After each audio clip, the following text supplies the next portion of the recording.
ठीक है, वैसे भी तबीयत खराब है मेरा, ऐसे घुरिएगा तो पता चलेगा, आवाज भी निकलना बंद हो जाएगा मेरा। क्या बोले? नहीं सुनाई दिया। हम ऐसा क्या? ऐसा क्या? रुक जाओ, अभी ठीक हुआ?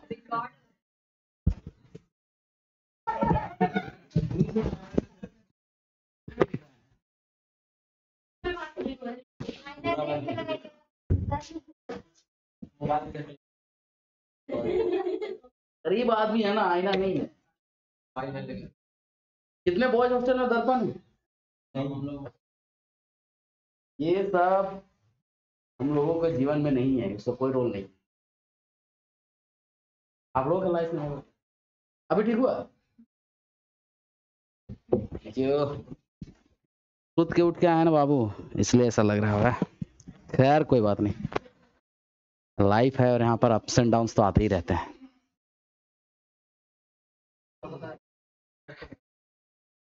बैठ जाइए इत्मीनान से। आप अकेले बैठेंगी? माहिस्मती की रानी, बैठने दीजिए बाकी लोगों को।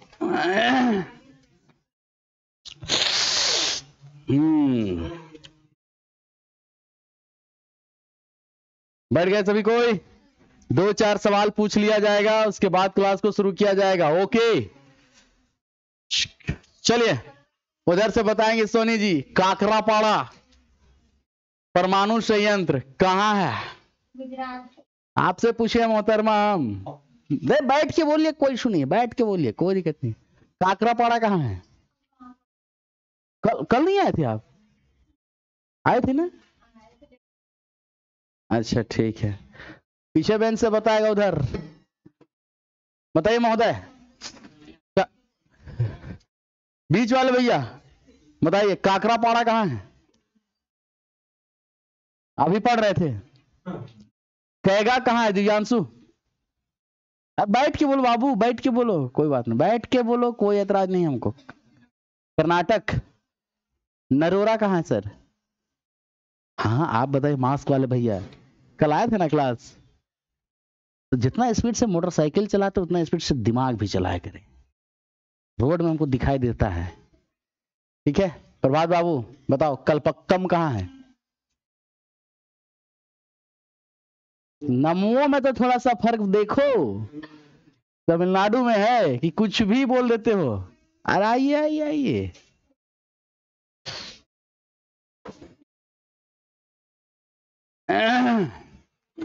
बैठ जाओ सभी कोई। मिस कॉल आया हुआ है जो ऑफिस से अभी।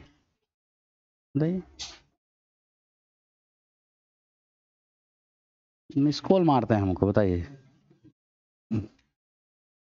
क्या सेक्शन पढ़ना पसंद करेंगे आप लोग, बोलिए।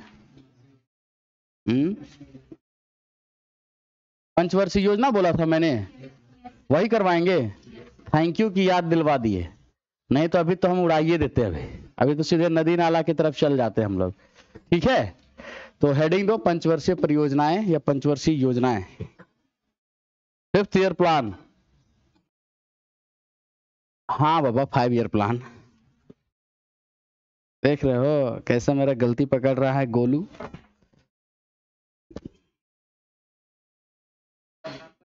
5 ईयर प्लान बाबू, पंचवर्षीय योजना। 19 क्या? नहीं पहला नहीं, पहले इसका बैकग्राउंड देखेंगे बाबू, फिर हम लोग देखेंगे, है ना? क्या हुआ, किसी को कोई सवाल पूछना है क्या? सबसे पहले यह बताओ कि पंचवर्षीय योजना जो परियोजना है, सिस्टम है, किस देश से उठाया गया है? रूस से। काहे उठाया गया बाबू रूस से? डेवलपमेंट के लिए। रूस में पंचवर्षीय योजना किस साल आया बाबू?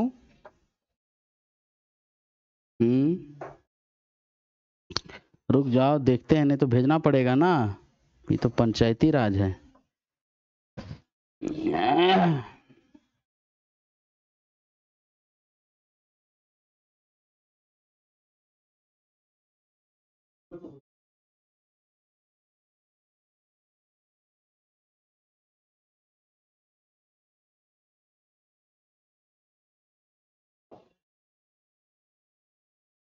इसका पीडीएफ नहीं दिए जी हम कभी आप लोगों को, आज मिल जाएगा। ठीक है, पहले देखो कहाँ हुआ। अरे, मेरा जो बुराई करते हो ना तुम बैठ के, ठीक नहीं कर रहे हो। ठीक है, देखो सुनो, पहले बात है 1914 का, प्रथम वर्ल्ड वॉर हुआ, 14 से 18 तक हुआ ना। उसके बाद दूसरा वर्ल्ड वॉर हुआ। कब हुआ दूसरा वर्ल्ड वॉर? 1939 टू 1944 या 45 तक हुआ। ठीक है, ये जो दो गो वर्ल्ड वॉर हुआ, अच्छा मान के चलिए आप ही लोग हैं, मान लीजिए अनुष्का जी और क्या नाम है, सुनीता महतो है ना। अनुष्का और सुनीता दोनों पड़ोसन हैं और दोनों में केस हो रहा है, दोनों लड़ रहे हैं एक दूसरे के खिलाफ, है ना। तो थाना जाएंगे, कोर्ट कचहरी जाएंगे, बात को समझो पहले, है ना। अगर दोनों पक्ष जाएगा तो दोनों को पैसे का नुकसान होगा कि नहीं होगा? होगा ना। अब फोकट में कोई वकील आपका केस क्यों लड़ेगा भला, जब तक कि आपका घर का खुद का वकील ना हो? लड़ेगा कोई नहीं ना। तो उसमें पैसे का खर्च होता है। कोई भी लड़ाई वही व्यक्ति जीतता है अल्टीमेटली, अंत में कोई भी व्यक्ति जो लड़ाई वही जीतेगा जिसके हाथ में पैसा होगा। अभी रूस और यूक्रेन का वॉर चल रहा है ना। जीतेगा कौन? अंत में देखिएगा रूस ही जीतेगा, क्योंकि रूस के पास क्या है, जितना सबसे ज्यादा पैसा है दोनों के तुलना में। अब उसके पास पैसा है तो नया नया हथियार खरीदेगा ना। अब यूक्रेन के पास नहीं है पैसा, इसीलिए कहता है कि हथियार दे दो, तुम थोड़ा मोड़ा हथियार, तुम थोड़ा मोड़ा हथियार दे दो, ऐसा करेगा। लेकिन आप सोचिए, जब दो देश लड़ाई लड़ते हैं तो ढेर सारे पैसे खर्च होते हैं। पैसा खर्च हो जाएगा तो अल्टीमेटली सरकार के पास पैसा छापने का मशीन भले है, लेकिन दुनिया भर का पैसा छाप थोड़ी देगा, वो नहीं ना छाप सकता है।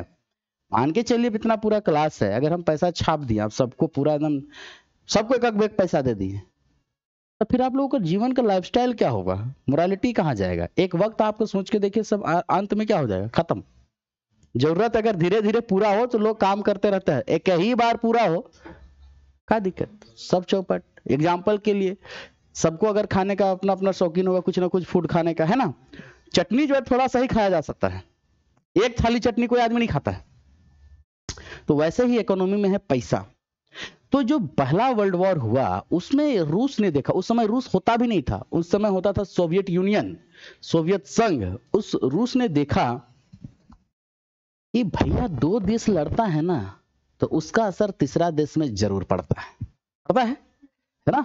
मान के चलिए आपके पड़ोस में अगर दिन और रात गाली गलौज होता होगा ना, तो आपके भाई बहन सीख गए होंगे, ऑटोमेटिकली सीख गए होंगे ना। तो ये बात देख के रूस ने सोचा कि हमको अपने अर्थव्यवस्था को बचाने के लिए, अपने इकोनॉमी को बचाने के लिए कुछ ना कुछ नया सिस्टम अपनाना चाहिए होगा। बोला क्या कि हम एक टेन्योर सेट करते हैं 5 सालों का, 1 2 3 4 5।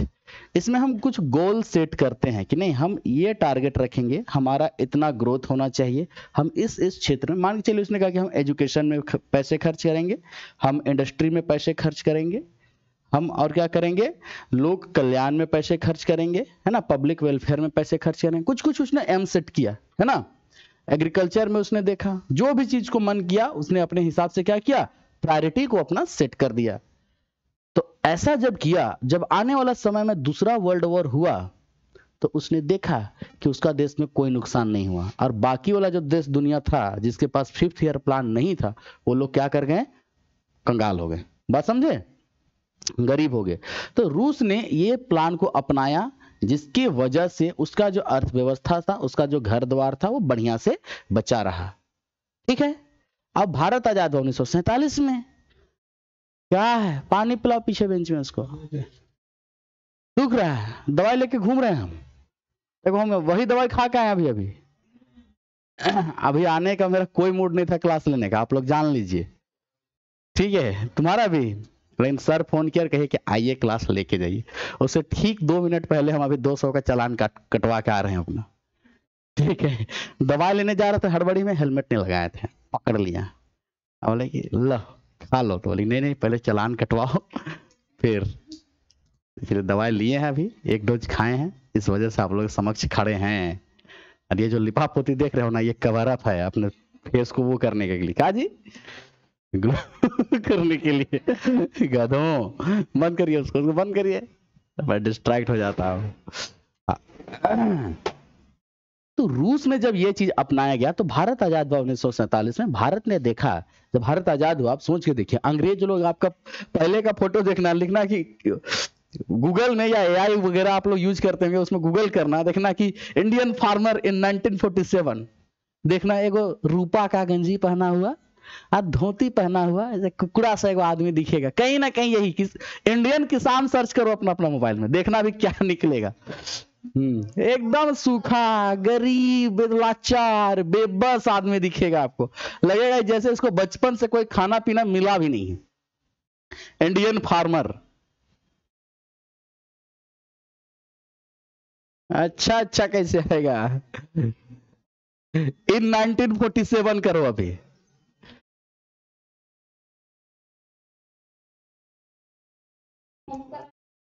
क्या आने लगा? अरे तुम लोगों का मोबाइल भी ना अपडेट हो गया।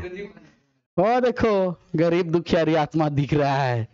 और आप ही लोग फॉरेन का किसान को देखो, हाँ, आप लोग फॉरेन का किसान सर्च करो, आपको मिलेगा, देखना बड़ा बड़ा मशीन लिए हुए मिलेगा वो लोग, और वो मशीन शायद आप लोग यूट्यूब रील्स में देखते भी होंगे, है ना? तो सोचो कैसा डेवलप हुआ हमारा कंट्री। जब हमारा कंट्री आजाद हुआ उस समय हमारे देश के नीति निर्माण करने वाले लोगों ने सोचा कि हम लोग कैसे अपने देश को चलाएंगे, कौन सी पॉलिसी अपनाएंगे जिससे लॉन्ग टर्म में हमारी जनता को भलाई होगा। ठीक है, जब भारत आजाद हुआ उस समय सबसे पहले अगर आप लोग को देखा जाए तो किसका टेंशन होता है? खाने का टेंशन। और खाना आएगा कहां से? खेत से। खेत में आएगा कहां से? जब तक किसान उगाएगा नहीं। तो सबसे पहला जो पंचवर्षीय योजना आया 1951 to 56, उसमें यह चीज तय किया गया कि हमारा जो ऑब्जेक्टिव रहेगा, हमारा जो लक्ष्य रहेगा, वो सबसे पहले खेती बाड़ी को सुधारने का रहेगा। हम लोग सबसे पहले लोगों का पेट भरेंगे, क्योंकि भूखे पेट कुछ काम तो होता नहीं है। होता है क्या? आप भी लोग को कह देंगे भूखे पेट करने के लिए कितना दिन करिएगा? 2 मिनट, 3 मिनट, 4 मिनट, उसके बाद सर भूख लग रहा है, प्यास लग रहा है, करने लगेगा ना। तो पहला जो भारत आजाद हुआ उसके बाद पहला 5 साल उसने कृषि पर बल दिया। अब कृषि पर बल दिया तो यहां से आपसे सवाल पूछा जाएगा कि पहली पंचवर्षीय योजना किस पर आधारित थी? कृषि पर आधारित थी। एक बार कृषि जब एग्रीकल्चर बूम हो गया दोस्तों, तो उसके बाद उसने सोचा कि चलो अब तो खेती बाड़ी हो गया, अब तो लोगों का पेट भरने लगा, अब क्या करेंगे? अब हम लोग फैक्ट्री लगाएंगे। तो दूसरी पंचवर्षीय योजना जो आई वो किस पर थी? उद्योग आधारित थी। उसके बाद धीरे धीरे क्रमवार तरीके से ये चीजें बढ़ती गई। टोटल पंचवर्षीय योजनाओं की संख्या कितनी है? 12 है। एग्जाम में कैसे पूछा जाएगा? कौन सा पंचवर्षीय योजना किस पर आधारित था, उसका टाइम फ्रेम क्या है ना, उसका उद्देश्य क्या था, इतने ही पूछा जाएगा। पंचवर्षीय योजना 5th ईयर प्लान या 5 ईयर प्लान लिखो। इसे रूस से लिया गया है। इट इज अडॉप्टेड फ्रॉम या इंस्पायर्ड फ्रॉम रशिया। पंचवर्षीय योजनाओं को रूस से लिया गया है।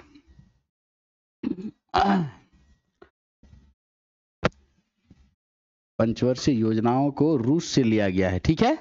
और ब्रैकेट में लिख दो सोवियत यूनियन या सोवियत संघ, क्योंकि उस समय तक रशिया का नाम क्या था? सोवियत यूनियन था। SOVIET, सोवियत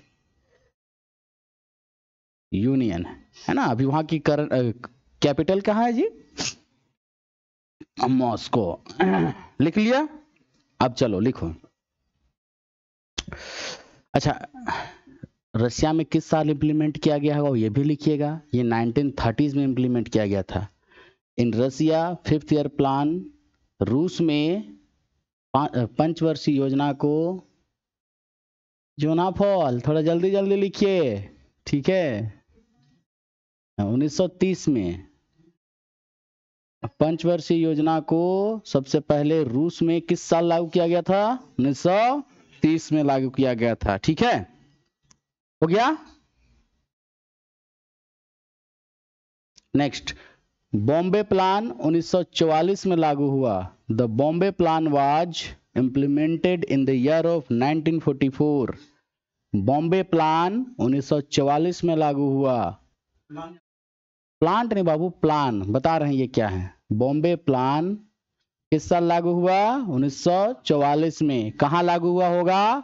बॉम्बे में लागू हुआ होगा। अब सोचो, आप लोग पूछेंगे क्या था सर ये, तो देखो जैसे आज देखते हो ना रतन टाटा वगैरह नाम सुनते हैं ना आप लोग, पीछे बेंच कहाँ ध्यान रहता है जी, पढ़ने वाला बंदे हो तुम आगे बैठा करो, कितना टेंशन है तुमको। क्लास में देखो कोताही नहीं चाहिए, जब मैं फनी वे में पढ़ाता हूँ तो पढ़ाता ही हूँ। ये वाला आप लोग कह रहे हैं एग्जाम में आता है, मीन्स एग्जाम में आता है और आ रहा है।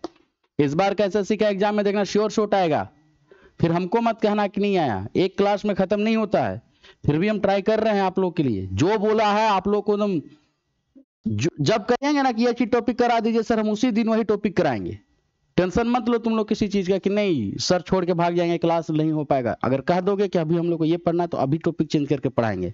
ईमानदारी से पढ़िए, जिंदगी में समय एक बार गुजर गया ना भाई तो काश के आस में रह जाओगे, और ये चीज सबसे रिग्रेटफुल होता है। बिलीव मी, काश ऐसा हो जाता। कुछ नहीं होता है जब तक आप खुद से नहीं मेहनत करोगे तब तक। और आप लोग को मजाक लगता है ना कि मैं कहता हूं उम्मीद सिर्फ अपने आप से करो, आने वाले समय में आप लोग हमको याद जरूर करिएगा और कहिएगा कि चश्मिश ठीक ही कहते थे। नहीं, उम्मीद अपने आप से करना चाहिए, आज नहीं तो कल तो दिल टूटबे करेगा, है ना, पछतावा तो होबे करेगा किसी चीज का। देखिए दोस्तों ना, बॉम्बे प्लान क्या था, देखिए जैसे कि रतन टाटा हुए है ना, उस समय पर JRD टाटा होते थे, है ना। उन लोगों ने अपने कुछ फ्रेंड सर्कल, होमी जहांगीर भाभा लोगों के साथ मिलकर एक फ्रेंड सर्कल बनाया, है ना। ये बॉम्बे प्लान था कि वो बॉम्बे प्लान बॉम्बे में बनाया गया था उद्योगपतियों ने उद्योग स्थापित करने के लिए, है ना, इंडस्ट्रीज स्थापित करने के लिए, कि भारत कल परसों जा रहा है आजाद होने, आने वाले समय में हम इंडिया में कैसे कैसे इंडस्ट्रीज को स्थापित कर पाएंगे। ये सोच के कुछ बड़े बड़े बिजनेसमैन ने एक कमेटी बनाई थी और उस कमेटी का एक प्लान बना। तो उस प्लान को क्या कहा गया, बॉम्बे प्लान कहा गया। किस साल आया बॉम्बे प्लान, 1944 में आया। यहां तक कोई डाउट नहीं। अब लिखो पहली पंचवर्षीय योजना, प्रथम पंचवर्षीय योजना।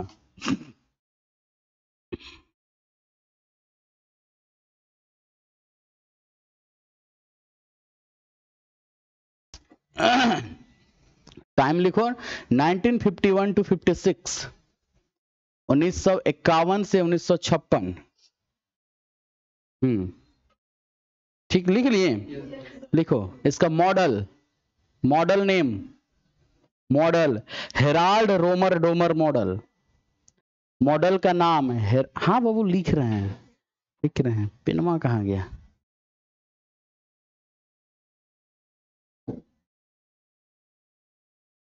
Herald Romer Domar model.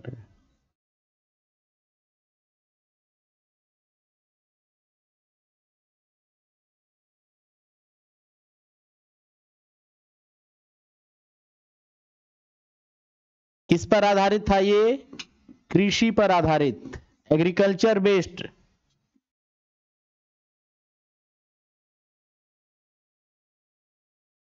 किस पंचवर्षीय योजना की बात कर रहे हैं हम लोग, प्रथम पंचवर्षीय योजना, first 5th year 5 year plan, है ना। यह स्कीम किस साल आया दोस्तों, 1951 से कब तक चला, 1956 तक चला। ठीक है, एग्जाम में पूछा जाएगा कि पहली पंचवर्षीय योजना किस मॉडल पर आधारित थी, हेराल्ड रोमर डोमर मॉडल। ठीक है, इसमें किस पर बल दिया गया, तो कृषि पर या एग्रीकल्चर पर। लिख लिए, लिखो 1956 में, in the year of 1956 5 IITs are stabilised, 5 IIT का गठन किया गया। IIT इंडियन इंस्टीट्यूट ऑफ, ठीक, 5 IIT। ठीक है, आगे बढ़ा जाए। तो पहला इसका उद्देश्य क्या था कि हम लोग किस पर पढ़ रहे हैं, इस पर जो ऑब्जेक्टिव था कि डेवलपमेंट का जो हम लोग लक्ष्य रखा गया था, है ना, कि इतना, जैसे कि मान लीजिए कैसे अभी इकोनॉमी इसलिए शुरू नहीं हुआ है, एक बार इकोनॉमिक्स पढ़ा हुआ है आप लोग का, हेलो। तो आप लोग क्या समझते हैं डेवलपमेंट मतलब, वो भी ठीक है जो बोलते हो। डेवलपमेंट मतलब सोनी जी देखो, अगर तुम्हारे पास 100 रुपया है, 110 रुपया हो गया, तो कितना का डेवलपमेंट हुआ तुम लोग का? 10 रुपए का। परसेंटेज में बोलो 10% का। तो इकोनॉमी में भी ऐसे ही रखा जाएगा कि उसका लक्ष्य कितना परसेंट था और कितना प्राप्त किया गया, है ना। लिखो ऑब्जेक्टिव। हाँ, ये सब इकोनॉमिक्स से ही अंदर आता है, लेकिन पढ़ा रहे हैं ज्योग्राफी में। आप ही लोग तो बोले हैं कि 5th ईयर प्लान से सवाल आ रहा है, इस वजह से पढ़ा रहे हैं। हाँ, तो पढ़ा तो रहे हैं, ठीक है। लिखो, इसमें ऑब्जेक्टिव या लक्ष्य कितना का रखा गया था? नहीं, रोज रोज ही पढ़ाएंगे। इकोनॉमिक्स में ये नहीं पढ़ाएंगे, इकोनॉमिक्स में कुछ दूसरा चीज पढ़ाएंगे। जब हो जाएगा तो क्यों उसी को बार बार रिपीट किया जाएगा? दोबारा पढ़ना है? नहीं। लिखो ऑब्जेक्टिव यानी कि लक्ष्य 2.1% ग्रोथ करने का बात किया गया, और कितना प्राप्त किया गया? रिसीव्ड 3.6%। तो मतलब जितना चाहा था उससे ज्यादा विकास हुआ कि नहीं? हुआ ना जी? 3.6% हो गया। अब इसमें क्या हुआ? 5 गो IITs बना। ऑब्जेक्टिव क्या था इस पर? कृषि को डेवलपमेंट करना। कितना लक्ष्य रखा गया था? 2.1। प्राप्त कितना हुआ? 3.6। IIT का बना? 5 गो। किस मॉडल पर आधारित था? इसमें किस पर बल दिया गया? एग्रीकल्चर पर। टाइम पीरियड क्या है? 56 पर। भाखड़ा नांगल बांध इसी 5 वर्षीय योजना की देन है। देखो, Bhakra Nangal dam was established under first 5th year plan. Bhakra Nangal dam पहले 5 वर्षीय योजना में बनाई गई थी।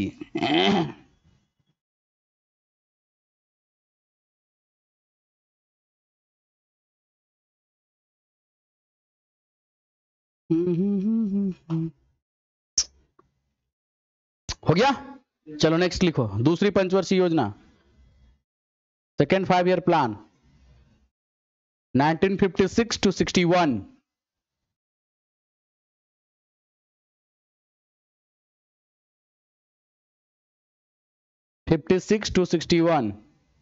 ठीक है, लिख लिए। इसका जो उद्देश्य था उसको लिखो, तीव्र औद्योगिकीकरण और सार्वजनिक क्षेत्र का विकास, rapid industrialisation in public sector. हाँ, इसका उद्देश्य तीव्र औद्योगिकीकरण, इंडस्ट्रियलाइजेशन, तीव्र औद्योगिकीकरण और सार्वजनिक क्षेत्र का विकास, rapid industrialisation and development of public sector, development of public sector, तीव्र औद्योगिकीकरण और सार्वजनिक क्षेत्र का विकास, है ना। किस साल आया? खत्म किस साल हुआ? मॉडल का नाम लिखो, model PC Mahalanobis model, Prakash Chandra Mahalanobis model, PC Mahalanobis model, है ना। लगा लिया। इसमें क्या गया? सबसे पहले आयात शुल्क लगाया गया। Import duty are implemented under this model. इसमें सबसे पहले आयात शुल्क को लगाया गया। आयात शुल्क अभी बता रहे हैं। इंपोर्ट ड्यूटी को इंप्लीमेंट किया गया, लिख लिए, लगाया गया। शुल्क को लगाया गया, अभी बता रहे हैं इससे क्या नुकसान होता है, ठीक है। हर चीज का नफा नुकसान है। किसके? आप लोग का फेवरेट गाड़ी ऑडी, तुम्हारा पल्सर तो चलाता तो है, NS, कुछ भी पल्सर में चाहिए, ठीक है। और आपका? अरे बाबा विदेशी बोलो, देसी का इंपोर्ट कहां से करिएगा आप लोग का जी? हाँ, जर्मन। देखो उसका मर्सिडीज होगा, चीख रहा था उस दिन। हाँ, BMW। अरे सेम वही पीछे मोटरसाइकिल, कोई भी चलेगा। ये क्या है, ये कोई भी चलेगा जिंदगी में, कोई भी कुछ भी चलेगा। अरे नहीं, अपना पसंद नापसंद भी एक तो चीज होता है जी। हाँ तो पसंद नापसंद एक चीज होता है ना। हाँ देखो उधर ही बोला है रोज रोज चलेगा। ठीक है देखो बाबू, आयात ड्यूटी लगाया गया, इंपोर्ट ड्यूटी लगाया गया, ये आपका मान के चलिए इंडिया है, बस मानो बस, ठीक है ये इंडिया है। इधर से विदेश वाला कोई गाड़ी आ रहा है आपके देश में बेचने के लिए, है ना, कौन सा गाड़ी चाहिए, डुकाटी चाहिए। अरे चलो यार तुम्हारा भी डुकाटी।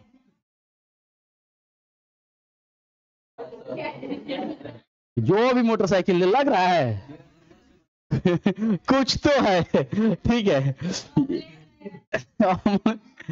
यहां पर आया आपका बाउंड्री पे, अब यहां पर जो है इंडियन गवर्नमेंट बैठा हुआ है ना। इंडियन गवर्नमेंट बोल रहे हाँ, आपको अगर इस डुकाटी को इस देश के अंदर बेचना है तो आपको इंपोर्ट ड्यूटी देना पड़ेगा, आयात शुल्क देना पड़ेगा। हाँ इसका मान के चलो प्राइस है 1 लाख, है ना। यहां आ जाएगा, बोले नहीं नहीं नहीं नहीं, आपको ना यहां पर कम से कम 50% इंपोर्ट ड्यूटी लगेगा, सुनो। तो यहां पर आएगा, इसका 50% कितना हो जाएगा, हाँ 50,000 हो जाएगा ना बाबू। तो इसका रेट यहां पर क्या होगा, 1,50,000 हो गया, हो गया। अब उसके बाद कंपनी यहां पर आएगा, शोरूम खोलेगा, दुनिया भर का चीज लगाएगा, आदमी लगाएगा, तब ना उनको बेचेगा। उसमें मान के चलिए 20% और बढ़ा दिया, है ना, तो क्या हो जाएगा 70,000, 1,70,000, 1.7 लाख। जो गाड़ी विदेश में 1 लाख में मिलता है वो गाड़ी आपके देश में कितना में मिलने लगेगा, 1,70,000 में। महंगा, लग्जरियस, बात समझ में आया। तो इससे क्या होगा कि अगर बाहर से अगर आपका देश में कोई कंपनी आया और वो बेचने का कोशिश करेगा कुछ भी चीज को, तो उसका चीज यहां पर क्या मिलेगा, महंगा मिलेगा, ठीक है। तो एग्जाम्पल के लिए ऑडी महंगा मिलता है, BMW महंगा मिलता है, स्कॉर्पियो घर घर मिल रहा है, समझ में, स्प्लेंडर घर घर मिल रहा है। किया था बाबू, अभी भी करता है, लेकिन अभी हमें लोग को घाटा है। अभी अब सुनिए, अब नजरिए की बात है। आप लोग कह रहे हैं कि आपको चाहिए भी डुकाटी भैया, तो पैसे तो खर्च करने पड़ेंगे ना जी आपको। अब मान के चलिए यहां पर है स्प्लेंडर बिकता है, स्प्लेंडर क्या बोलेगा, यही का लेबर कोस्ट, यही का उसका लोग, इसी के अंदर उसको बेचना है, तो क्या होगा, ज्यादा बिक्री किसका होगा, डुकाटी का होगा कि स्प्लेंडर का होगा, क्योंकि इसका रेट क्या होगा, कम, है ना। बतिया समझे। बाहर से जब लोग आएंगे तो क्यों आएंगे, बोले नहीं नहीं नहीं हम लोग नहीं जाएंगे भैया, आपके यहां हम नहीं लगाएंगे, क्योंकि वो अपने। अब ऐसा क्यों करता है, सरकार ने किया कि हमारे यहां जो भी इंडस्ट्री होगा, जितना भी छोटा मोटा इंडस्ट्री होगा, वो लोग क्या करेगा, बूम करेगा, जल्दी से क्या करेगा, ग्रो करेगा, है ना। अगर बाहर से गाड़ी आएगा, बाहर का गाड़ी लोग खरीदेंगे, तो यहां वाला कंपनी क्या बैठ जाएगा, भाटा बैठ जाएगा, है ना। तो उसको भाटा बैठने से बचाने के लिए सरकार ने क्या किया, इस पर इंपोर्ट ड्यूटी को बढ़ा दिया। समझ में आई लू, ओके लिखो। ऑब्जेक्टिव कितना लक्ष्य रखा गया, लक्षित वृद्धि दर 4.5, ऑब्जेक्टिव कितना रखा गया था, 4.5% से ग्रो करेगा, ठीक है। रिसीव या प्राप्त कितना हुआ जी, 4.27%।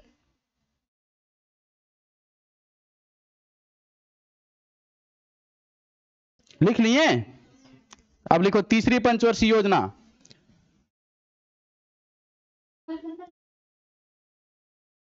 हाँ 27 होगा बाबू, 27% होगा। तीसरी पंचवर्षीय योजना, टाइम लिखो, कितना लिखा, 61 to 66, 1961 to 1966, है ना। इसमें क्या हुआ सबसे ज्यादा, कृषि और गेहूं के उत्पादन में सुधार, development in agriculture and production of wheat, कृषि और गेहूं उत्पादन में सुधार, wheat and development of agriculture and production of wheat, लिख लिए, हो गया। इसमें और क्या किया गया, पंचायती राज का शुरुआत किया गया, तो स्टार्ट पंचायती राज का शुरुआत किया गया। पंचायती राज वाज इनिशिएटेड और इंप्लीमेंटेड, हो गया ना। ऑब्जेक्टिव कितना था इसका, 5.6%।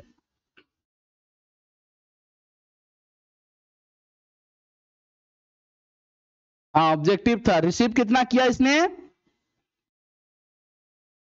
2.4%, मतलब आधा भी रिसीव नहीं कर पाया। आखिर ऐसा क्या हुआ कि डेवलपमेंट नहीं हुआ, आप लोग पूछेंगे ना। यहां पर 3 लड़ाइयां लड़ी गई, लिखो नीचे में, वर्ल्ड वॉर। हाँ पाकिस्तान तो, हाँ बाबू देखो, वर्ल्ड वॉर कहाँ होगा, पूरा दुनिया लड़ेगा तब ना वर्ल्ड वॉर होगा। मजा, अच्छा ठीक। लड़ाई झगड़ा आप लोग को पसंद है कि नहीं। हाँ जी, अच्छा 4 से 1 कर दो उसको, हाँ 4 से 7%, ठीक है।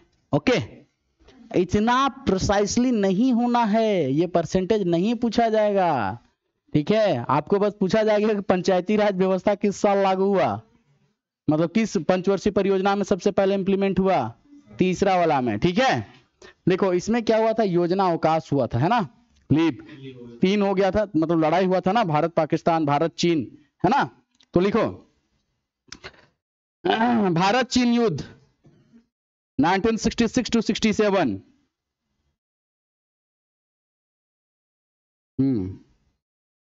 लिख लिए 66 to 1967।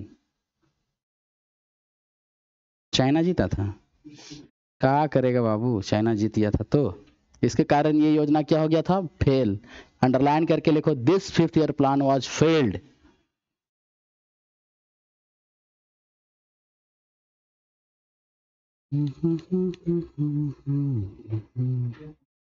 इस पंचवर्षीय योजना क्या हो गई थी, फेल्ड।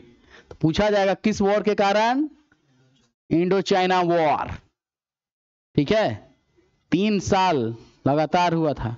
नेक्स्ट लिखो चतुर्थ पंचवर्षीय योजना 1969 to 74,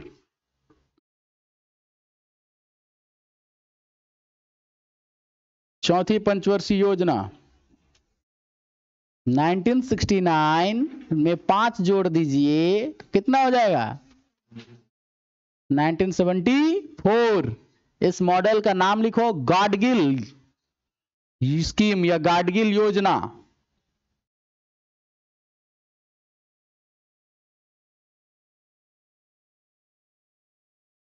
लिख लिए लिखा जी। इसमें क्या किया, 14 बैंकों का राष्ट्रीयकरण, नेशनलाइजेशन ऑफ 14 इंडियन बैंक, 14 बैंकों का राष्ट्रीयकरण,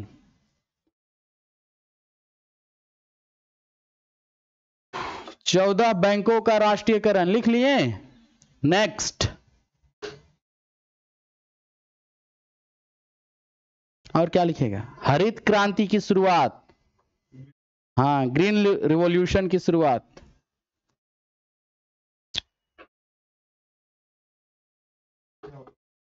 हरित क्रांति अभी बता रहे हैं बाबू क्या होता है। ऑब्जेक्टिव क्या रखा गया, 5.6%।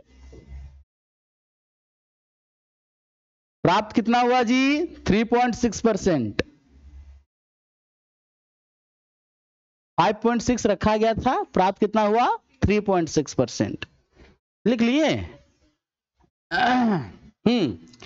किसको किसको समझ में नहीं आता हरित क्रांति, ये वाला तो बताए थे हम। हरित क्रांति के जनक किसे कहा जाता है, किसको कहा जाता है, स्वामीनाथन। हाँ भारत में स्वामीनाथन, और दुनिया में नॉर्मन बोरलॉग। समझ में आता हरित क्रांति, किसको किसको नहीं समझ में आता है, नहीं समझ में आता है ग्रीन रिवॉल्यूशन तो बोल दो। देखो वैसे चीजों का प्रोडक्शन करना जो एग्रीकल्चर बेस्ड होगा, ठीक है। और क्या होगा, मान के चलिए भारत में इतने सारे लोग हैं, सब चावल, चावल तो डेली हर कोई खाता ही होगा, आप लोग खाते हैं ना, बिना चावल खाए जिंदा रह सकते हैं नहीं, सबका फेवरेट चावल है, चिकन भी तो चावल, आलू चोखा के साथ भी चावल, है ना, हर साल का चावल खाता है। इंडिया हमको लगता है सबसे ज्यादा चावल का कंजम्पशन करता है ना। जल्दी बन भी जाता है, ज्यादा लिपापोती करना नहीं पड़ता है, आटा उटा सानने जैसे। देखिए तो देखिए, ठीक है, शादी ब्याह में अगर चावल नहीं मिलेगा ना किसी का, तो तहलका मच जाएगा। देखो कैसे होता है, मान के चलिए ग्रीन, हरे पौधों को बढ़ाना जिससे लोगों का पेट भरे, ठीक है। अमेरिका में एगो आदमी था, उसका नाम था नॉर्मन बोरलॉग। नॉर्मन बोरलॉग, वो एक साइंटिस्ट था, एग्रीकल्चर साइंटिस्ट था। उसने HYV सीड्स का प्रयोग किया, हाई यील्डिंग वैरायटी सीड्स का प्रयोग किया, है ना, हाइब्रिड का पौधे का प्रयोग किया, है ना। चिकन खाते हो आप लोग, ज्यादातर जनता, I am sorry Anushka ji, vegetarian है ना ये, है खाते हैं। घर वाला जान जाएगा ना बाबू, जिस दिन देश निकाला कर दिया जाएगा इनका। कोई बात नहीं, ज्यादा टेस्टी, गाली से ज्यादा टेस्टी चिकन है। देख लो वैरायटी, जो देसी मुर्गा है या मुर्गी है, उसको खाओगे तो उतना स्वाद शायद नहीं आएगा तुम लोग को। आएगा? खा के देखा है तो मजा आया? और पोल्ट्री वाला खाते उसमें नहीं मजा आता है, उबला उबला लगता है। तो ठीक से बना के खाया करो। कुछ भी खा लेगा, ठीक ही बोलते हैं ये। ठीक है, देखो आप देखोगे जो देसी मुर्गा रहता है वो क्या होता है, वो तैयार होने में थोड़ा सा टाइम लगता है, और पोल्ट्री वाला महीना 2 महीना में क्या हो जाता है, वो पूरी तरीके से खाने लायक हो जाता है ना। तो देखिए, ज्यादा लोगों को पेट भरना होगा तो उसके लिए हमको प्रोडक्शन जो होगा वो बढ़ाना पड़ेगा, है ना। प्रोडक्शन को बढ़ाएंगे कैसे, जब तक हम उसमें मॉडिफिकेशन नहीं करेंगे, परंपरागत रूप से चलेंगे भैया, तो कहां से सबका पेट पाल पाएंगे, है ना। अब देखिए आजकल जो आप लोग चावल खाते हैं, नया नया किस्म का, पतला दाना वाला चावल खाते हैं, लंबा दाना वाला चावल खाते हैं, है ना। कुछ चावल को खाएंगे तो कितनों खाएंगे, पेट नहीं भरेगा, और कुछ को थोड़े से खाएंगे तो फिर तुरते पेट भर जाएगा, ऐसा होता है ना। तो ये सब हाइब्रिडाइजेशन का कमाल है। साइंस ने बीज में क्या किया, एक्सपेरिमेंट किया, और उसने जो पहले से जो बीज था उसको क्या कर दिया, मॉडिफाई कर दिया, जेनेटिकली क्या कर दिया, उसको चेंज कर दिया। तो उससे क्या किया गया, उससे प्रोडक्शन जो था, पहले 1 बोरा उपजता था, अब 10 बोरा उपजने लगा, ठीक है। भारत अभी भी क्या करता है, चावल और धान का क्या करता है, एक्सपोर्ट करता है जी। अभी हाल ही में गेहूं पर बैन लगा दिया था, देखे थे, बवाल मच गया था कि भारत गेहूं पर बैन लगा दिया, पूरा यूरोप को भूखे मारना चाहता है, ऐसा न्यूज आने लगा था, है ना। अभी भी श्रीलंका, पाकिस्तान जैसे कुछ अड़ोस पड़ोस के देशों में भूकंप आता है तो भारत से तुरंत ट्रकों ट्रक भर के चावल जाता है, खाने का सामान जाता है। ये सब तब पॉसिबल है जब आपके यहाँ उतना ज्यादा प्रोडक्शन होना चाहिए। अब प्रोडक्शन नहीं होगा, खुद नहीं खाएंगे तो दूसरा को क्या खिलाएंगे, ये भी तो बात है। पीडीएस सिस्टम जानते हैं, सार्वजनिक जन वितरण प्रणाली और केंद्र, पीडीएस सिस्टम, बीपीएल प्रोग्राम वाला सिस्टम, पब्लिक डिस्ट्रीब्यूशन सिस्टम। हर महीना गरीब लोगों को सरकार 30 से 35 किलो हर परिवार को चावल देती है फ्रीली। आप अगर 35 रुपया ले लिया पर किलो, 5 रुपया लिया तो बहुत कम है, 1 रुपया लेता है ना। तो आप सोचो, इतने सारे लोगों को 1 रुपये किलो चावल देना सरकार को कितना महंगा पड़ता होगा। चावल देता है, नमक देता है, गेहूं देता है, चना भी देता है, चीनियों देता है, पहले तो मिट्टी तेल भी देता था। तो सोचो, इतना चीज गवर्नमेंट फ्रीली जनता को मुहैया करा पाता है तब, जब उसके पास इन सब चीजों का प्रोडक्शन ज्यादा होगा तब सरकार क्या करेगी, आपको कम कीमतों पर बीज मुहैया कराएगी, हाइब्रिड बीज। आप क्या करिएगा, धान लगाइएगा, है ना, और जो उपजेगा उसको सरकार तुरंत से क्या कर लेगा, उसको खरीद लेगा और अपने पास क्या कर लेगा, स्टोर कर लेगा। आपको पैसा का पैसा मिल गया, आपको रोजगार का रोजगार मिल गया, सरकार के पास क्या चला गया, उसका खाना स्टोर हो गया। जब बाढ़ आएगा आपके क्षेत्र में तब सरकार क्या करेगी, उसी को खाना बना के वही चावल आपको खिलाएगी। तो ये जो सर्कल है दोस्तों, ऐसा जिंदगी गोलम गोल घूमते रहता है। नहीं, हाँ, जहां जिससे पैसा मिले एक्सपोर्ट करेंगे।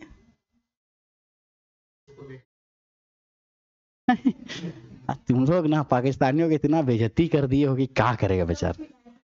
अच्छा ठीक है, चलिए आगे लिखते हैं हम लोग। कितना में थे हम लोग जी? पांचवा वाला लिखो।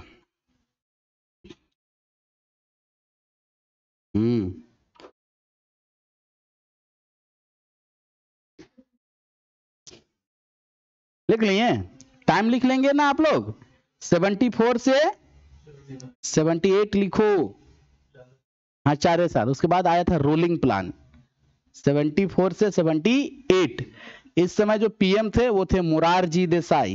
पीएम लिखो मोरारजी देसाई।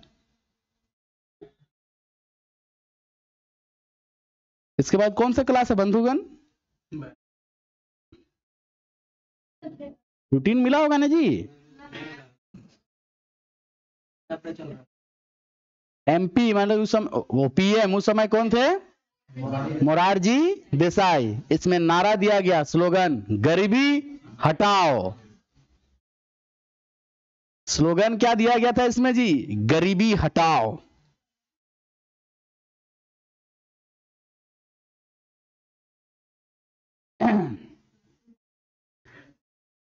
इसमें किसकी शुरुआत किया गया? NHAI। NHAI की स्थापना, NHAI national highway authority of India, है ना? NHAI। अभी भारत के सड़क एवं परिवहन मंत्री कौन है? नितिन गडकरी।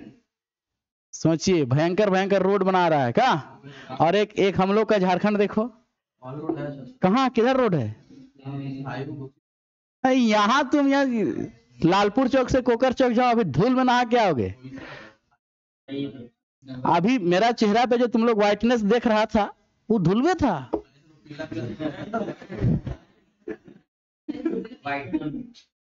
वही धूल था बाबू। तुमको बड़ा पता है। वो धूल था, धूल। देखिए, जिसको भरोसा नहीं है मेरे बाइक में बैठो, धूल खिला के लाते हैं। काला काला निकलेगा वहां। रोज रात को वहां काम होता है। ये तो आज तो पूरा एकदम लिमिट पार कर दिया आप लोग। आज परम सुंदरी, परम सुंदरा बोलता तो सूटो करता। ठीक है, सुंदरी बोल रहा है। ठीक है, चलो। इसमें जो ऑब्जेक्टिव रखा गया था, कितना % रखा गया था? 4.4। हाँ, 4.4। और प्राप्त कितना हुआ? 4.8। है ना? मॉडल का नाम रखो डीपी धर। मॉडल किस मॉडल पर आधारित था? डीपी धर मॉडल। डीपी धर हो गया। अब लिखो रोलिंग प्लान नीचे। 1978 से 80 तक 2 साल आया। रोलिंग प्लान 1978 से 80 हो गया ना?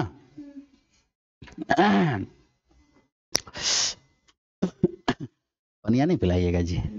अरे अरे अरे अरे, परम सुंदरा पानी पिला रहा है हमको, संभाल के।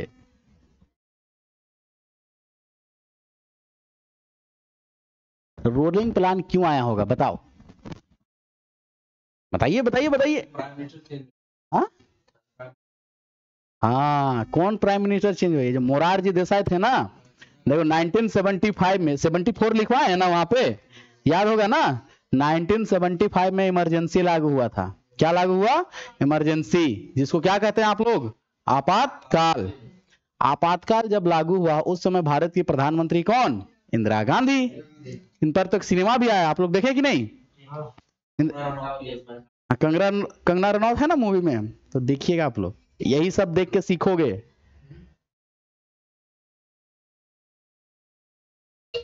दो तीन मूवी देखना। अभी जो अटल बिहारी वाजपेयी वाला, क्या बोले थे?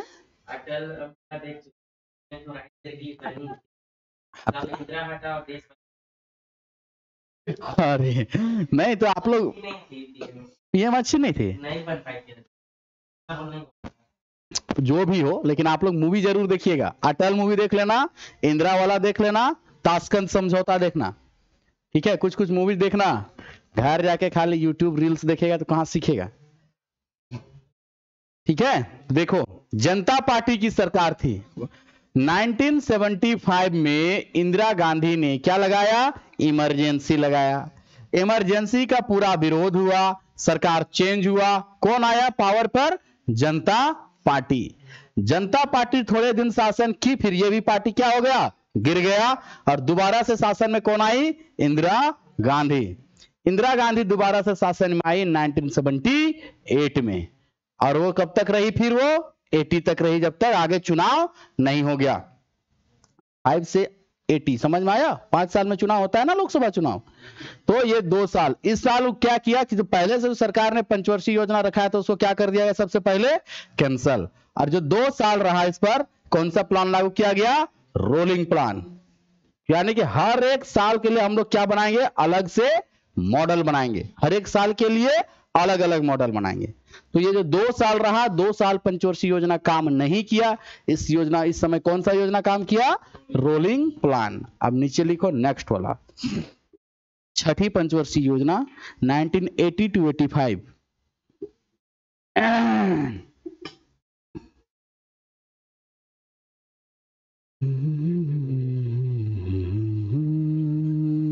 हो गया 80 से 85। इसमें क्या शुरुआत किया गया पता है, परिवार नियोजन, birth control system are implemented under this scheme. परिवार नियोजन को शुरू किया गया, लिखो इसमें परिवार नियोजन, बर्थ कंट्रोल, हाँ परिवार नियोजन को शुरू किया गया, बर्थ कंट्रोल सिस्टम को इंप्लीमेंट किया गया। दिव्येंदु शर्मा का मुन्ना भैया जो मिर्जापुर में है ना, उस पर एक मूवी आया था, इसी को लेकर लोगों को पकड़ पकड़ कर नसबंदी करवा दिया जाता था। नसबंदी समझते हो, वैसेक्टोमी, ठीक है, लड़का लोग को क्या कर दिया जाता था, उनका जो जन्म देने वाला प्रोसेस है, बच्चों को जो जन्म देने वाला प्रोसेस है उसको काट दिया जाता था। हाँ वो वैसेक्टोमी कर दिया जाता था, दोबारा वे लोग पिता नहीं बन सकते थे। जनसंख्या बढ़ने लगा और सरकार क्या करने लगी, जगह जगह पर देखिएगा कॉपर टी बटने लगा। कॉपर टी समझते हैं आप लोग, हाँ कौन कौन नहीं समझता है, आप लोग गर्ल्स समझते हैं ना, शर्मा मत, समझते हैं ना, नहीं देखो अभी भी देखो कि ग्रामीण क्षेत्रों में बहुत से लोगों को इसके बारे में अवेयरनेस नहीं होता है, ठीक है। तो सरकार क्या किया कि लोगों को प्रोटेक्शन मुहैया कराने लगा, है ना। जैसे सरकारी हॉस्पिटल जो होता था वहां पर कॉन्डोम्स बंटने लगे, ठीक है, फ्री में। इसके अलावा जो आंगनबाड़ी सहायिका सेविका होती थी वो लोग गांव में शादीशुदा कपल्स को क्या देती थी, कॉन्डोम देती थी। अभी भी अगर सरकारी हॉस्पिटल में अगर आपका बेबी हुआ तो डॉक्टर आपको कहेगा कि अगले 5 साल के लिए आप कॉपर टी इस्तेमाल करिए। कॉपर टी एक बार लेडी का बॉडी में इंप्लीमेंट कर दिया गया तो फिर वो अगले जब तक रहेगा बॉडी में वो तब तक वो मदर नहीं बन सकती है, फिर उसको हटाया जाएगा फिर वो मदर बनेंगी। परिवार को कंट्रोल किया गया, 2 बच्चे मीठी खीर, उससे ज्यादा, अरे काहे ऐसा कर रहे हो ठीक है। तो सरकार ऐसा सिस्टम अपनाने लगा, है ना। अगर आपके देश में हद से ज्यादा जनसंख्या बढ़ जाएगा तो उसको खिलाना भी तो है, उसको रोजगार भी तो देना है, बात समझो। क्यों ये सब चीजें लॉन्ग टर्म का प्लान होता है, ये एक दिन का प्लान नहीं है ये। अगर ज्यादा जनसंख्या में बच्चे पैदा होने लग जाएंगे तो उसको खिलाना पड़ेगा, रोजगार नौकरी चाकरी देना पड़ेगा, है ना। तो उससे देश में गरीबी बढ़ती है। जब जनसंख्या बढ़ेगा तो क्या बढ़ेगा, गरीबी बढ़ जाएगा, शराब पी के घूमने लगेगा लोग। तो इस चीज को काउंटर करने के लिए सरकार ने परिवार नियोजन बर्थ कंट्रोल सिस्टम को इंप्लीमेंट किया, ठीक है। इसके अलावा इसमें क्या किया, नाबार्ड की स्थापना की गई। नाबार्ड की स्थापना लिखो, national bank for agriculture and rural development. National bank for agriculture, national bank for agriculture and rural development, national bank for agriculture and rural development की स्थापना, है ना। ऑब्जेक्टिव कितना परसेंट रखा, 5.2%। कितना मिला, 5.7%। ये जो बैंक है ना NABARD, national bank for agriculture and rural development, ग्रामीण क्षेत्र में घर और कृषि बनाने के लिए, मतलब खेती बाड़ी के लिए क्या करती है, लोगों को लोन देती है, पैसा नहीं देता है। पैसा देना और लोन देने में फर्क है, कम कीमतों पर, ठीक है। इसका जो इंटरेस्ट रेट होता है क्या होता है, बहुत ज्यादा कम होता है। नेक्स्ट लिखो, नेक्स्ट 5th ईयर प्लान, 7वीं वाला। हाँ तो 7वीं वाला लिख लो, हम 12 पूरा कंप्लीट करा के ही जाएंगे बाबू, टेंशन मत लो। टाइम फ्रेम इसमें लिख दो, है ना, 85 to 90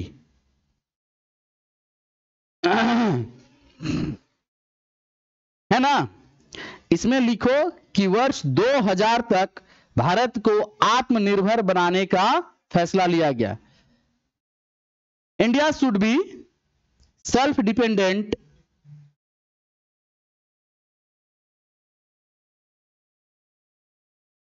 till the year of 2000। इसमें क्या निर्णय लिया गया कि आने वाले वर्ष 2000 तक हम लोग भारत को क्या बना देंगे, आत्मनिर्भर भारत। जो अभी हम लोग देखते हैं ना, मेरा भारत आत्मनिर्भर भारत वाला जो देखते हैं लोगों, जिसमें वो बाघ देख रहा होगा चलता हुआ, बाघ है कि शेर है, वो शेर देखता होगा चलता हुआ, आत्मनिर्भर भारत, हर जगह तो यही लोगो दिया गया है।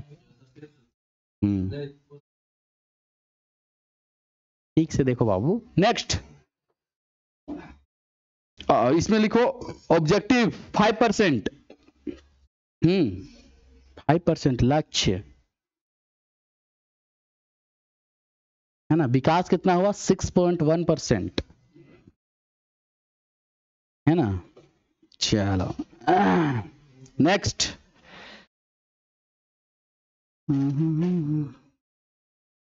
1990 से 92 एनुअल स्कीम, 90 से 92, हाँ वार्षिक योजना, नहीं अभी पंचवर्षीय योजना वो वाला खत्म हुआ, 7वां वाला। 90 से जो 92 रहेगा, 2 साल इसमें एलपीजी रिफॉर्म्स आया, है ना। एलपीजी, इसको एनुअल स्कीम कहा गया या एनुअल प्रोग्राम कहा गया। लिबरलाइजेशन, प्राइवेटाइजेशन, ग्लोबलाइजेशन, जिसको आप लोग क्या कहते हैं, उदारीकरण, निजीकरण और वैश्वीकरण। स्टार मार करके लिखो। 1991 में, इन 1991 LPG reforms comes in India. 1991 में भारत में एलपीजी सुधार आया।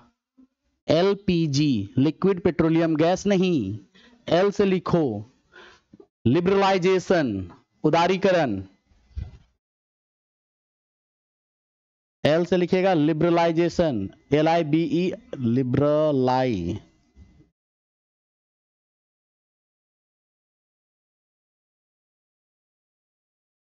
पी से प्राइवेटाइजेशन,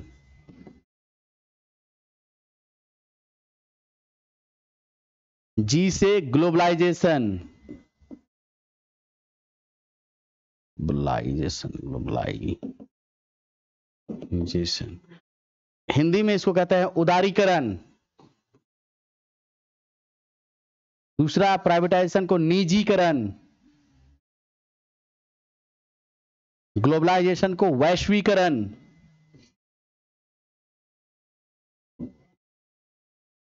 किसको किसको उदारीकरण समझ में आता है जी, बोलिए। बहाना नहीं, पढ़ाना लिखाना मतलब क्या, किसको पढ़ाएंगे लिखाएंगे, कहा हुआ जी। मैसेंजर आ रहा है, फेसबुक, उतना बगल में बैठा है जो तुम उसको प्रोटेक्ट कर रहे हो ना। अच्छा, ये दिख गया कि लाइट कम है। किसको किसको पता है कि उदारीकरण क्या होता है, बोलो। नहीं पता है तो बोलो डायरेक्ट नहीं जानते हैं। हाँ तो ऐसा बोलो ना कि नहीं जानते, टाइम वेस्ट क्यों कर रहे हैं, है ना। देखिए उदारीकरण क्या होता है, मान लीजिए आप लोगों का घर में आने का टाइम है, घर घुसने का टाइम रात का 8 बजे, तेरा 5 बजे है, ओके। मान के चलो कि घर एंट्री लेने का टाइम क्या है, 8 बजे, चाहे वो फीमेल हो या फिर मेल हो, स्त्री पुरुष दोनों को घर में एंट्री लेने का टाइम कितना है, 5 बजे, ओ सॉरी 8 बजे। अगर आप किसी दिन 10 बजे भी आ गए, आपके माता पिता कुछ नहीं कहेंगे, अच्छा ठीक है कोई बात नहीं आ जाओ, है ना। इसका मतलब हुआ कि आपके घर में जो नियम कानून है वो थोड़ा सा क्या है, ढीला है, डगमगा नहीं गया है, ढीला है, एक्सेप्ट कर लिया है ना, थोड़ा सा लूज है। चलो ठीक है, आ गया, बच्चा है, गलती हो गई, कोई बात नहीं, समझ में आया। तो इससे कहा जाएगा आपके माता पिता क्या है, लिबरल है ना। तो नियम में थोड़ा सा लचीलापन होना, थोड़ा सा ढीलापन होना क्या कहलाएगा, उदारीकरण। तो जैसे पहले आयात शुल्क आया था, आयात शुल्क को क्या कर दिया गया, कम कर दिया गया, ताकि बाहर का चीज इंडिया में आएगा। अब बाहर का अगर मान के चलो मोटरसाइकिल आया, अभी सुजुकी देखो बाहर का कंपनी है कि नहीं, सुजुकी बाहर का कंपनी है, और इंडिया का कंपनी क्या है, बजाज, BAJAJ। इसको छोड़ो, सुजुकी हटा दो, थोड़ा सुटेबल एग्जांपल नहीं लगा। अगर हम मान के चलिए दे देते हैं क्या, यामाहा, यामाहा बाहर का कंपनी है, यामाहा का R15 आता है, बजाज का क्या आता है, 220F आता है ना। अब दोनों गाड़ियों में कंपटीशन है ना, जनता को फायदा होता है। जब दो प्राइवेट कंपनियां आपस में लड़ती हैं तो फायदा किसका होगा, जनता को। R15 देखो 150 सीसी का गाड़ी, 220F देखो 220 सीसी का गाड़ी, सस्ता कौन है, 220। देखो मार्केट में हर दूसरे घर में पल्सर घूम रहा है, मेरे पास भी है एक ठो, हो गया ना। तो फायदा होता है, और जिसके पास पैसा ज्यादा है वो उसको खरीदता है। तो उदारीकरण किया गया। जो पहले यामाहा आता तो इसको और महंगा, अभी ये 1.5 लाख का मिलता है ना, वो हो सकता है अभी ये 3 लाख का मिल रहा होता, समझे। तो नियम कानून में क्या कर दिया गया, थोड़ा सा ढील दिया गया। निजीकरण, किसी भी चीज को सरकार क्या करती है, प्राइवेट करती है ना। देखिए बाबू बोतल देखें, मान लो ये सरकारी बोतल है, ठीक है, अभी सरकार का, इसको मान के चलो इसका मूल्य कितना है, इसका शेयर मान के चलते हैं कि ये 100 पीस है ना, 100 शेयर का है, ओके, 100 हिस्से में इसको टुकड़ा किया जा सकता है। इसमें अगर सरकार की हिस्सेदारी 50% से प्लस हो, 50% क्या होगा, ज्यादा होगा, तो वो क्या चीज कहलाएगा, सरकारी। और सरकार का हिस्सेदारी 50% से कम हो जाएगा तो वो चीज क्या हो जाएगा, प्राइवेट, है ना। सरकार चीजों को प्राइवेट क्यों करती है, डेवलपमेंट ज्यादा हो इसीलिए, है ना। तो चीज जो है प्राइवेट होती ही चली जाएंगी। इसका मतलब यह नहीं कि सरकारी नौकरी का वैल्यू नहीं रहेगा, सरकारी नौकरी का और वैल्यू बढ़ेगा। जैसे जैसे प्राइवेटेशन बढ़ेगा सरकारी नौकरी का वैल्यू और ज्यादा बढ़ेगा। जैसे जैसे चीज कम होते जाता है सोसाइटी में, उसका वैल्यू उतना ज्यादा क्या होते जाता है, बढ़ते जाता है। डायमंड सबके पास नहीं है इसलिए वो महंगा है, हर किसी के पास होता तो क्या होता, वैश्वीकरण, ग्लोबलाइजेशन। अभी देखो सिंपल सा बात देखो, है ना, हमारे यहाँ योग है ना, जिसको आप लोग योगा करते हैं ना, योगासन, वो पूरा दुनिया में फैल रहा है ना। आपके यहाँ का चीज पूरा दुनिया में जाएगा और पूरा दुनिया का चीज क्या होगा, आपके यहाँ एंट्री करेगा। देखो चिली चाउमीन, चिकन इंडिया में आ रहा है ना, फास्ट फूड खा रहे हैं ना, बर्गर वगैरह। 10 साल पहले बर्गर का बी तक याद लोग नहीं था लोगों को, लेकिन आज हर दूसरा आदमी बर्गर खाता है, समझ में आया। तो ये होगा, ये जरूरी नहीं कि सिर्फ अच्छा चीज ही जाएगा, बुरा चीज भी आपके देश में आ सकता है ना, और बुरा चीज आपके यहाँ का चीज के दूसरे यहाँ भी जाएगा। तो ग्लोबलाइजेशन में अच्छी और बुरी दोनों चीजों का क्या होता है, एक्सचेंज होगा, इधर से भी आएगा और इधर से भी जाएगा। ओके, ग्लोबलाइजेशन समझ गए। तो जैसे कि समोसा, अभी आप दुनिया के किसी कोने पे जाओ समोसा मिलेगा ही, मिलता है, पैकेट वाला फूड तो मिलता ही है। आप अभी भारत का किसी कोने में जाओ, कितना ठेठ गांव में जाओ, देखना लेज और कुरकुरे का पैकेट जरूर मिलेगा। ग्लोबलाइजेशन है ये। आई एम सॉरी, अब खलारी में खोलेंगे हम सोच रहे हैं, अच्छा बचरा में, ठीक है, इस बचरा में इस बार हम सोचते हैं शोरूम खोल देंगे। हम बोलते हैं जीजा जी को खोलिए तो एक ठो, ठीक है, डेयरी मिल्क का। आज चॉकलेट डे है, हम क्या खिलाएंगे भैया, तुम लोगों का वैलेंटाइन हम है जो हम खिलाएंगे वही ना, हम इनको क्या खिलाएंगे, खुद गरीब आदमी है, अभी लुटा क्या है 200 रुपये, समझ रहे हो ना अभिषेक, इसका नाम अभिषेक नहीं है, इट्स अभी। आगे लिखो, नेक्स्ट कितना नंबर पहुंचे हम लोग, 8वां वाला ना, 1992 to 97।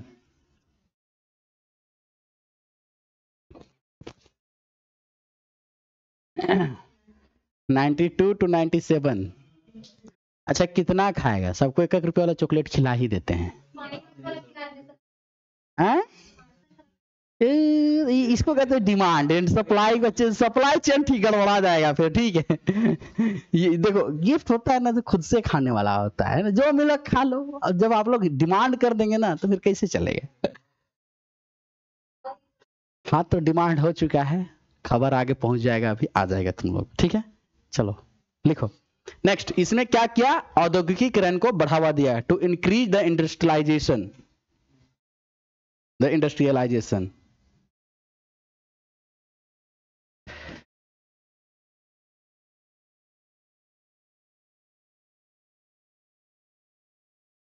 एक जनवरी 1995 को भारत WTO का सदस्य बना, वर्ल्ड ट्रेड ऑर्गेनाइजेशन का मेंबर बना, वर्ल्ड ट्रेड ऑर्गेनाइजेशन का मेंबर बना।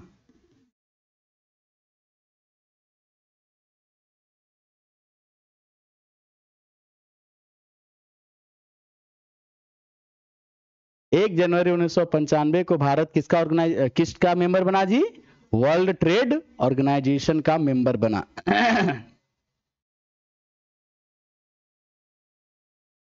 बढ़ावा दिया गया, टू इंक्रीज द इंडस्ट्रियलाइजेशन। हो गया। नेक्स्ट, पंचायती राज व्यवस्था को संवैधानिक दर्जा।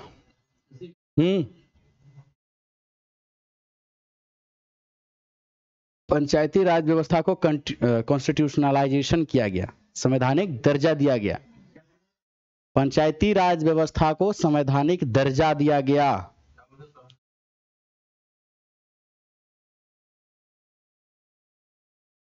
TUTION, कॉन्स्टिट्यूशनलाइजेशन, संवैधानिकीकरण, देखा दिया गया। Next, objective 5.6%।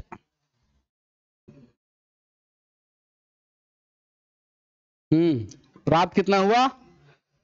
6.8%।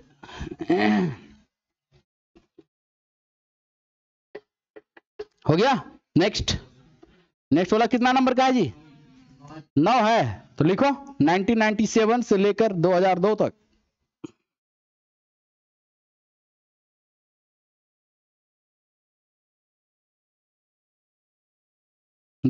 तक।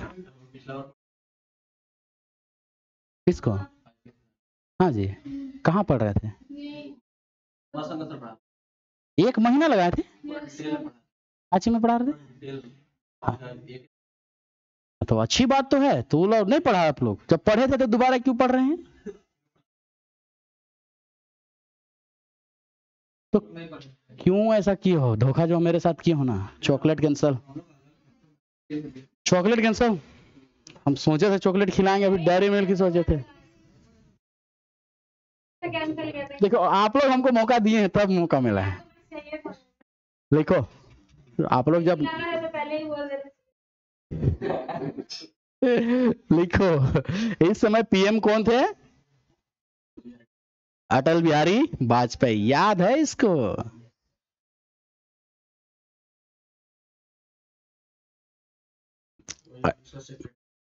हाँ, हमेशा योजना आयोग के जो अध्यक्ष होते थे वो पीएम ही होते थे, ठीक है। अटल बिहारी वाजपेयी। इसमें क्या किया गया? गरीबी को पूरी तरीके से हटाने का कसम खाया गया। लिखो, to eliminate the poverty completely. इसमें गरीबी को पूरी तरीके से हटाने का निर्णय लिया गया।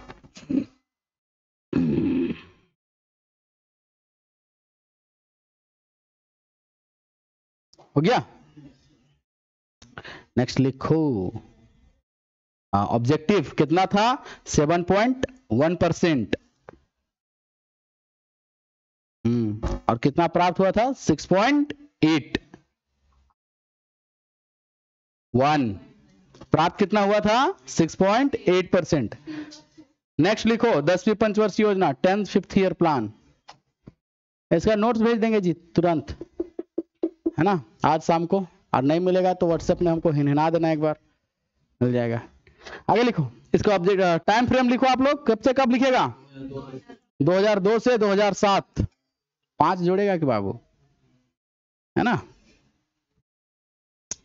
लक्ष्य 8.1%, प्राप्त हुआ 7.6%। लक्ष्य लिखो 8.1, प्राप्त हुआ 7.6%। लिख लिए? लिखो एजुकेशन को बढ़ावा। टाइम पे रुमाल भी नहीं निकाल पाते हैं। एजुकेशन को बढ़ावा। एजुकेशन आप लोगों का मौलिक अधिकार है कि नहीं? है ना? मौलिक अधिकार है, मगर अगर कोई माता पिता अपने बच्चे को नहीं पढ़ाता है ना, तो उसके साथ क्या कर रहा है?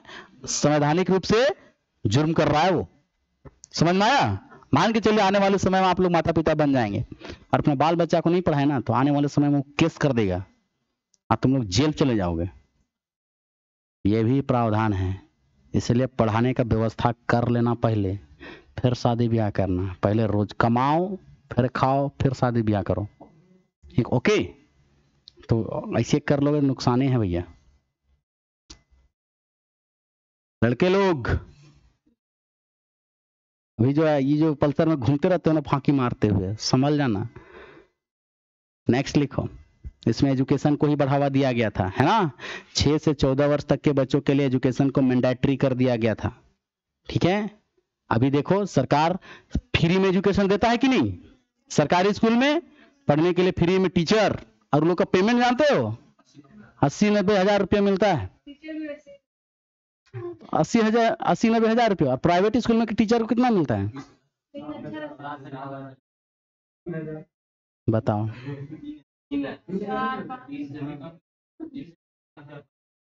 2500 टीचर को मिलता है। कौन टीचर को मिल रहा है 2500? आपको मिलता था पढ़ाई में?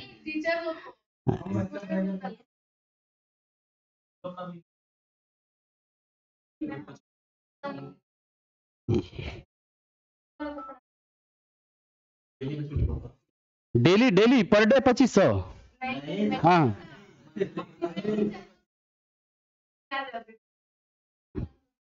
अच्छा ठीक, चलो लिखो लिखो। कौन स्कूल है भैया, हम लोग को भी पता लगाओ। धोनी का घर का पीछे वो स्कूल। ठीक है, अच्छा लिखो नेक्स्ट पंचवर्षीय योजना लिखो। 10 हो गया ना? 11 और 12 बस 2 ही बचा हुआ है ना? देखो 11वीं पंचवर्षीय योजना 2007 से 2012।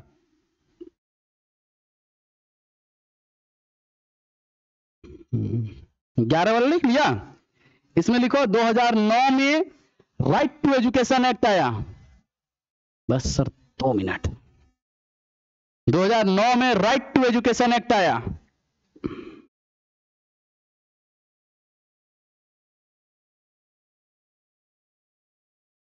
शिक्षा का अधिकार जो पहले से चलता आया था ना, उसी को इसमें क्या कर दिया गया? सरकारी दर्जा दिया गया, है ना? 2009 में आया राइट टू एजुकेशन एक्ट। ठीक है? इसका जो उद्देश्य था कितना था? 9%।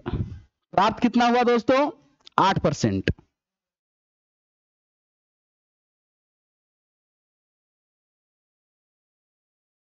और इस योजना का एक उद्देश्य थीम भी था। थीम लिखो, तीव्र और अधिक समावेशी विकास, रैपिड एंड सस्टेनेबल डेवलपमेंट। तीव्र और अधिक समावेशी विकास,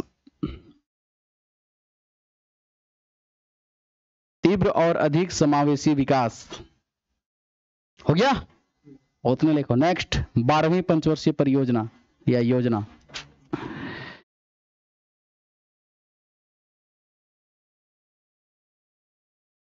दो 2012 से 17। इसका थीम तीव्र, अधिक समावेशी और धारणीय विकास, faster, more inclusive and sustainable development growth. हाँ थीम लिखो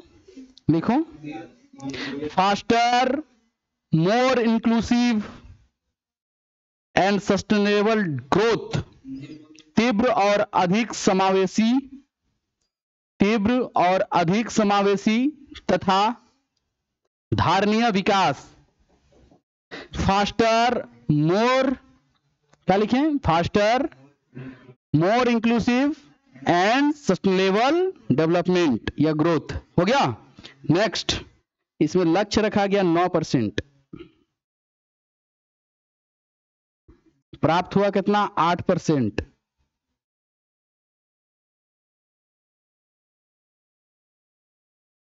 देखिए और क्या किया गया, इसमें गांव को सुधार किया गया, टू डेवलप द विलेज, गांव में विकास, कृषि में विकास, पर्यावरण संरक्षण,